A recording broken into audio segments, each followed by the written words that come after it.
An old Talmud came to visit Rav Leib Shteinman, and he hadn't been in his house for over 30 years, and he remarked, "Everything here still looks the same, Rebbe." To which Rav Leib smiled and he said, "It's not the house that's supposed to be updated and renovated. It's the people that live in the house that are really supposed to change." Rav Leib lived a life of incredible growth. He was always learning. Talmidim recall how he would always be hunched over his Gemara and would rarely go back to his room to sleep. He would doze off by his shtender for a few hours a night, and then he would resume learning. And his greatness in Torah ultimately led him to publish his famous work Ayeles HaShachar with 17 volumes on Shas and 5 volumes on Chumash.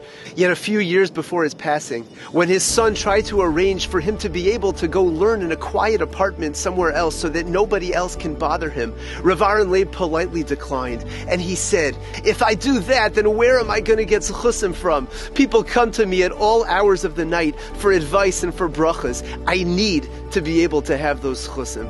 It was common knowledge that Rav Leib had such a warm and caring heart, and his Avas Yisrael was beyond. And that's why so many people would line up outside of his house to come on in for his Kabbalas Kahal, where he would greet people and meet with each one individually. And his sensitivities were so deep that most days after he had met with everybody, he would sit with his eyes closed for about 5 to 10 minutes, deep in thought and mumbling some words. And one time his grandson asked him, "Saba, are you preparing for the shir? Are you learning Kabbalah? What are you doing?" He said, "After I hear so many tsaras in Klal Yisrael, I can't help but feel for everybody's pain and spend a few minutes davening for each and every single individual." Rav Leib was always looking to see what he could do for individuals, and despite his own personal poverty, would put money in envelopes and deliver them to Avreichim in need. After Rebbetzin Shteinman had passed away, several grandchildren would come on Shabbos and sing Zmiros with Rav Shteinman to liven up his meal. And after this was going on for 7 years, Rav Shteinman told them, "We have to stop." And they said, "Why? What's the problem?" To which he responded that my neighbor upstairs passed away last week, and there's an almana living there, and how is she going to feel when she hears the beautiful zmiras of the Shabbos meal that's coming from our apartment, and it reminds her of the beautiful days together with her husband when she had beautiful Shabbos meals as well. And it was only after they found out that her grandchildren were also coming to sing zmiros with her that Rav Leib agreed that we could resume. And while his mind was so focused on individuals, he was just as focused on the entire Klal Yisrael as well.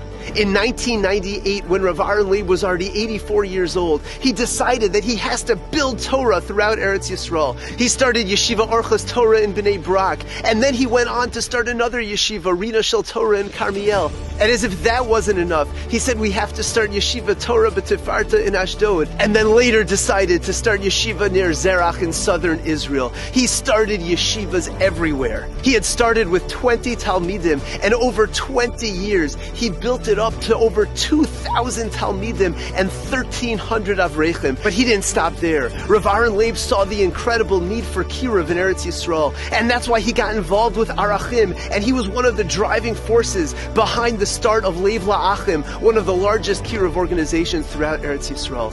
And it's no wonder that Rav Chaim Kanievsky considered Rav Leib to be the leader to all of the yeshivas and mechanchem around the country. Roshei Yeshiva, Rabbeim, Kiruv professionals would all come to consult with Rav Leib and to get his expertise in chinuch and raising the bar as far as Klal Yisrael's children. Rav Leib believed that he was given a long life in order to strengthen Klal Yisrael, and for that reason he decided, even in his old age, to undertake missions traveling around the world. He said the purpose of these missions is to help increase Torah observance and Shmiras HaMitzvahs throughout the world, and that's exactly what happened. Like the fellow in the Marcel Jewish community who was scheduled to marry a non-Jewish girl 6 weeks later, yet the speech from Rav Leib touched him so deeply that he decided to break the engagement.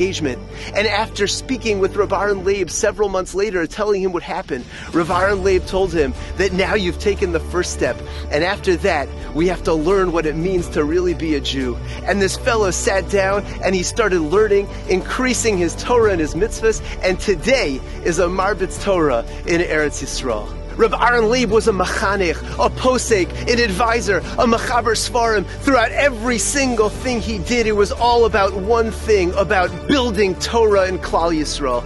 Now is the time we have to ask ourselves, can I learn a little bit more like Rav Aaron Leib? Can I develop my sensitivities a little bit more like Rav Aaron Leib? Can I become a person who cares about Torah and mitzvahs just like Rav Aaron Leib Shteinman?